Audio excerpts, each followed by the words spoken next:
So ఈ business నుంచి వెళ్ళి మళ్ళీ మీరు ఒక ట్రైనర్గా ఈరోజు తెలుగు రాష్ట్రాల్లో #1 trainer, young and dynamic trainer ఉన్నారు.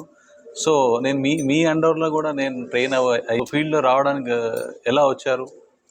ఎందుకు అంటే మీకు ఎందుకు రావాలనిపించింది? ఈ ప్రాసెస్లో ఏంటంటే ట్రైనింగ్ అంటే చాలా ప్యాషన్ అండి నాకు. ఏదైతే నేను నేర్చుకున్నానో నాకు అనిపించింది, అరే కరెక్టే, ఒక మిడిల్ క్లాస్ నుంచి వచ్చినప్పుడు ఇన్ని ఇబ్బందులు పడుతున్నారు కదా, మరి నేనే చేయగలిగినప్పుడు నాకన్నా మంచి క్యాపబిలిటీ, మంచి స్కిల్స్, టాలెంట్ ఉన్న వాళ్ళు చాలామంది ఉన్నారు.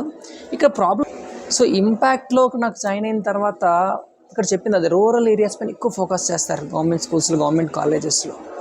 అక్కడికి వెళ్ళి వాళ్ళు ఎంపవర్ చేయడం మొదలు పెట్టాం. బిగినింగ్లో యాక్చువల్గా నేను ఆ ఇంటెన్షన్తో వచ్చాను, ఏదో మనకు తెలిసిన మాటలు ఉన్నప్పుడు ఏమైందంటే నేను బేసిక్గా యాక్చువల్గా బిజినెస్ స్టార్ట్ చేయకన్నా దానికన్నా ముందు నేను హైదరాబాద్లో రావడానికి కారణం ఏంటంటే నేను బీటెక్ చదువుతున్నప్పుడు కమ్యూనికేషన్ మాట్లాడడం వచ్చేది కాదు సరిగ్గా. మెయిన్ ఇంగ్లీష్ అంటే భయం, స్టేజ్ పై నుంచి మాట్లాడాలంటే భయం, దానివల్ల చాలా ఇంట్రెస్ట్ ఫెయిల్ అయ్యాను. సో అప్పుడు నాకు అనిపించింది ఏంటంటే నేను మాట్లాడడం ఫస్ట్ నేర్చుకోవాలి. That is how I started is public speaking. Then after ఇలా మాట్లాడడానికి ఇబ్బంది పడుతున్న, ఇంటర్వ్యూలో ఫెయిల్ అవుతున్న చాలామంది స్టూడెంట్స్ ఉన్నారు, వీళ్ళకి సపోర్ట్ చేయాలి అనే ఒక ఇంటెన్షన్తో నేను ఈ ట్రైనింగ్ స్టార్ట్ చేశాను. ట్రైనర్స్ని కలిశాను నేను.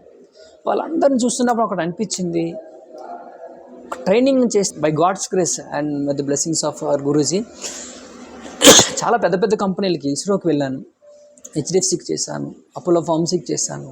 ఇలా పెద్ద పెద్ద కంపెనీలకి నేను వెళ్తున్నానంటే దానికి కారణం డెఫినెట్గా my well wisher Gampa Nageswararao గారు.